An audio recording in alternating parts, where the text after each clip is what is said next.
Walter Lassally was born in Berlin in 1926.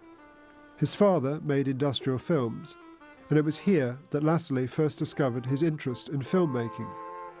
The family fled to Britain at the outbreak of war, and, at its close, Lassally, in a succession of short-lived jobs, made repeated efforts to enter the precarious post-war British film industry.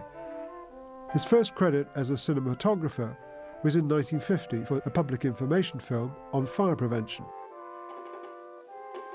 After establishing his reputation with directors such as Carol Rice, Lindsay Anderson and Tony Richardson, all of whom were key members of the free cinema movement of the late 50s and early 60s, Lassally went on to win an Oscar for Zorba the Greek.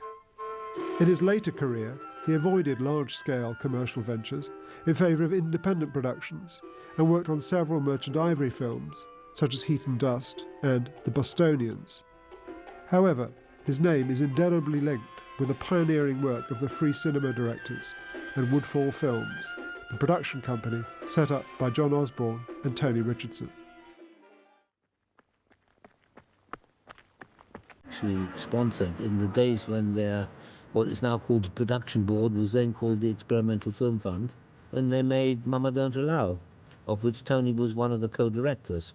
It was co-directed by Tony and Carol Rice, and I was the cameraman, and it was all filmed with a little Bolex, maximum running length 22 seconds, because it was spring wound, and filmed in a then famous jazz club in Wood Green, and became quite a sort of cult film. And years later, I was getting checks for 13 and 4pence because that film kept running